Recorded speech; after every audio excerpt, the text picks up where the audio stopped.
Jesus. Foi ali pela fé que os meus olhos abri e agora me alegro em sua cruz. Foi na cruz, onde um dia eu vi meus pecados castigados em Jesus. Foi ali pela fé que os meus olhos abri e agora me alegro em sua luz.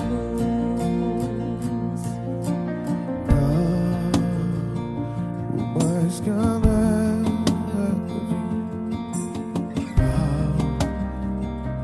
mais que a neve, sim, deixe sangue lavado, mais alvo que a neve, serei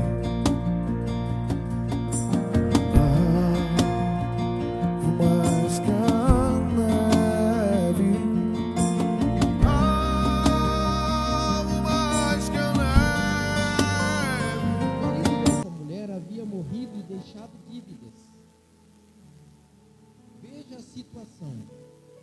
Então ela não, nessa busca desta solução, desta providência para satisfazer a esta necessidade, não era qualquer situação daquela mulher.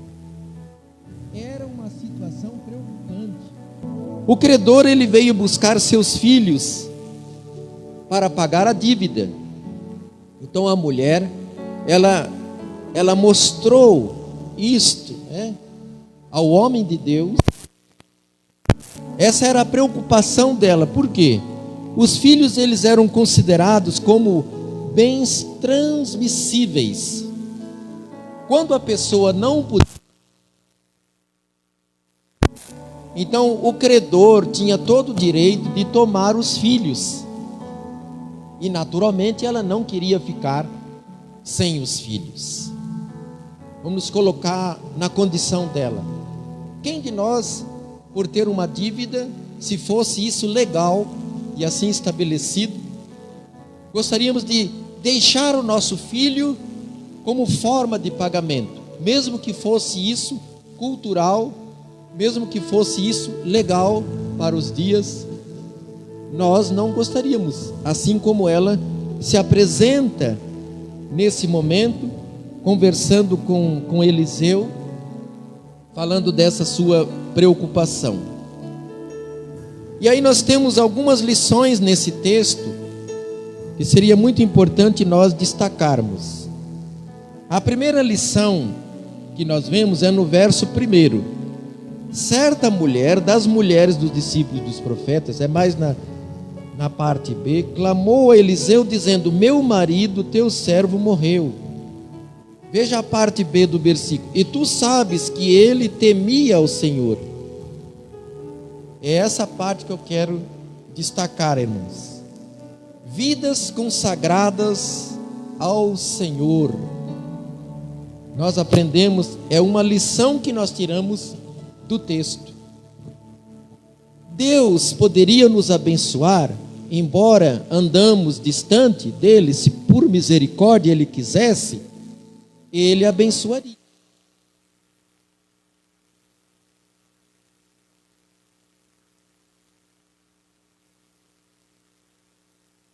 Aquele que busca o Senhor, aquele que quer se dedicar ao Senhor, esse sim é abençoado. Então esta mulher apresenta para Eliseu essa questão e essa realidade.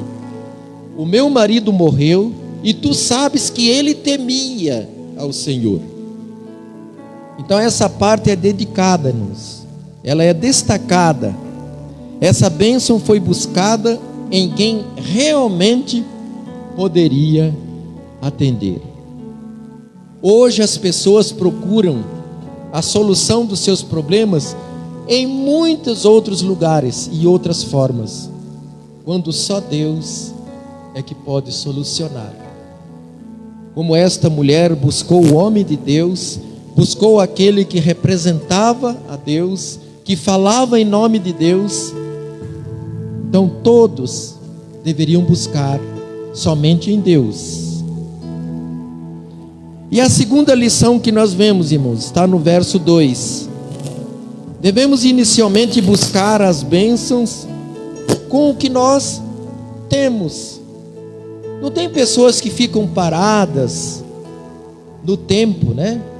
Na sua própria vida.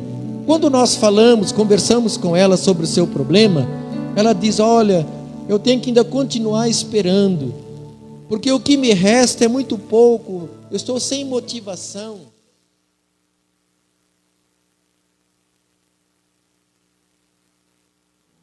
A solução. Mas veja o que essa mulher, ela destaca. Eliseu lhe perguntou: que te hei de fazer?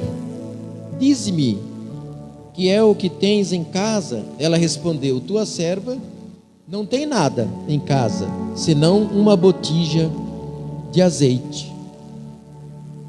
Então ela relatou ao homem de Deus o que ela tinha em mãos. Era pouca coisa, mas é o que ela tinha. E a partir desta decisão de oferecer o que ela tinha, embora parecesse pouco, então as bênçãos começariam a serem derramadas sobre a vida dela, sobre os seus filhos.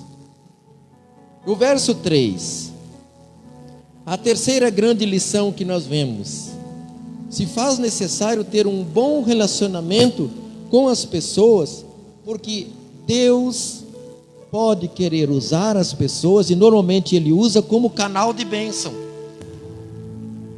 Veja aqui no verso 3: então disse ele: vai, pede emprestada vasilhas a todos os teus vizinhos, vasilhas vazias, não poucas. Se é alguém que não tem um bom relacionamento, poderia ir na casa dos vizinhos pedir vasilhas, porque aqueles vizinhos seriam um canal de bênção para aquele momento. Mas, irmãos, quantos não têm um bom relacionamento? Há um distanciamento das pessoas. Quando há uma necessidade, quando há um problema, não tem como buscar neste ou naquele, porque não tem um bom relacionamento. Então os irmãos percebem que para sermos abençoados, nós necessitamos ter um bom relacionamento com as pessoas. Pararam para analisar isto? Porque Deus nos abençoa através das pessoas. Quantas vezes eu já fui abençoado através de uma outra pessoa? E eu tenho certeza que você também foi abençoado através de uma outra pessoa. Então nós precisamos buscar sempre um bom relacionamento, para que Deus use as pessoas como um canal de bênçãos. Não poucas vasilhas, pois as bênçãos virão com abundância. Está dentro desta lição também. As bênçãos que o nosso Deus quer derramar sobre as nossas vidas são bênçãos com abundância. Traga vasilhas, mas não traga poucas.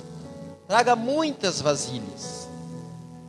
O Senhor quer nos abençoar de uma maneira muito rica. E veja que ela precisou seguir toda a determinação. E aí vai o terceiro ponto que nós destacamos como condição daquele que busca: ser obediente. A quarta lição que nós percebemos aqui nesse texto está nos versos 4 e 5. Lado a lado com a obediência, seguem critérios. O Senhor sempre nos dá critérios na busca pelas bênçãos. E quais seriam os mais básicos? Além desse que eu citei, né, de um bom relacionamento com as pessoas, vai a nossa dedicação na oração, na meditação na sua palavra, no jejum, na participação da adoração. Isso tudo vai proporcionar, irmãos, que nós tenhamos uma verdadeira comunhão com o nosso Deus e assim Ele possa nos abençoar. Veja esses versos. Então, entra e fecha a porta sobre ti e teus filhos, e deita teu azeite em todas aquelas vasilhas, põe à parte que estiver cheia. Partiu, pois, dele e fechou a porta sobre si e sobre seus filhos. Estes lhe chegavam as vasilhas e ela as enchia. Então esses 2 versículos mostram alguns critérios, né? Ela não poderia ficar ali sentada ali na sua casa e aguardando que simplesmente as vasilhas fossem cheias. Então elas deveriam buscar toda a vizinhança, quantidade de vasilhas, não poucas, quantas ela conseguisse, e ela obedeceu. E assim seus filhos foram orientados a buscar as vasilhas. E na medida que trouxeram, olha, não tem mais vasilhas, e ela ia enchendo. As vasilhas iam sendo enchidas com aquele azeite. Então esta é uma outra grande lição, que para as nossas vidas, para nós sermos abençoados, há critérios. E o Senhor quer que nós observemos e obedeçamos a esses critérios, tá? Não vai vir assim, facilmente, sem que façamos alguma coisa. Por isso que muitas vezes a gente passa muito tempo sem receber aquelas tão almejadas e tão desejadas bênçãos, que aquela parte que cabe a nós, não fazemos. Então cabia àquela mulher e seus filhos buscar as vasilhas. Isso o Senhor não faria por ela, porque ela poderia fazer. É como na ressurreição de Lázaro, eles tirai a pedra, eles podiam tirar aquela pedra. O que eles não poderiam fazer é ressuscitar a Lázaro, que há 4 dias já estava morto. Então aquilo que não está no nosso alcance, Deus realiza. Mas o que está no nosso alcance, nós precisamos fazer. E nós vemos, irmãos, a 6ª condição, ou a 6ª lição que esse texto nos traz. Derramamento das bênçãos de Deus sobre nossas vidas tem o seu controle, conforme nossas condições que assim apresentamos. Não é que o poder dele é limitado, mas naquilo, irmãos, no que for o contexto, o natural das nossas vidas, a nossa própria condição, assim Ele nos abençoa. Qual era a condição daquela mulher? Se ela tivesse 100 vasilhas, as 100 seriam enchidas. Mas quando houve um momento, acabaram as vasilhas, acabou a provisão do azeite. Então essa é outra grande lição, que o Senhor vai atuar nas nossas vidas, na condição ou no contexto que nós nos encontramos. Quanto mais nos empenhamos, mais nos dedicamos, é como se mais vasilhas trouxéssemos, e mais azeite, mais bênçãos, o Senhor vai derramando sobre a vida de cada um de nós. E a 7ª, última lição, irmãos, as bênçãos de Deus sempre vêm com abundância. Sempre vem. Essa grande lição que nós também destacamos. E para concluir, irmãos, as bênçãos de Deus são para nos galardoar, motivar e sermos instrumentos abençoadores aos outros. Não é para guardar para nós. Nós já pararam para analisar que quando somos abençoados, nós somos canal de bênção para outros? Quantas pessoas nós conhecemos assim, né? Que Deus abençoa tanto a essa pessoa que ela é canal de bênção para outras pessoas. Então o Senhor, Ele com abundância, Ele nos abençoa para sermos bem-sucedidos, para sermos bênção na vida dos outros também. Que Deus assim nos abençoe na aplicação desse texto nas nossas vidas. Amém? Eu creio que agora o pós-lúdio fará o louvor fará o pós-lúdio, né? Então tem oportunidade. Que Deus assim nos abençoe. Nós vamos pedir para a igreja ficar em pé nesse momento. Nós estaremos orando.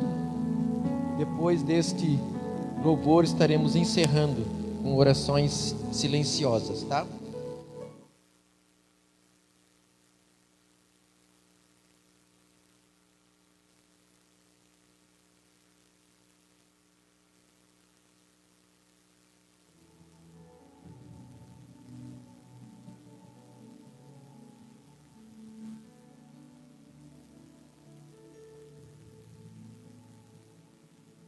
Enquanto os irmãos estão vindo,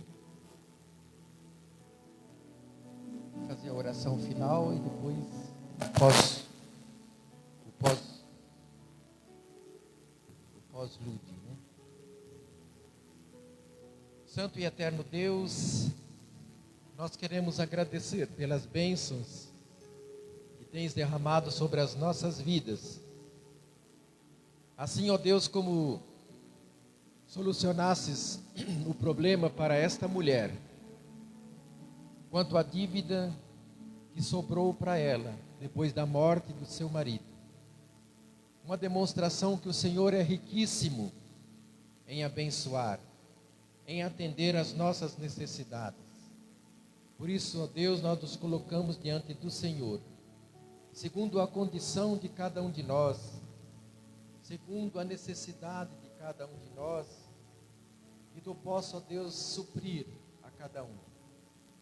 Mas, ó Deus, a necessidade maior já foi suprida, que é a salvação em Cristo, por isso somos gratos.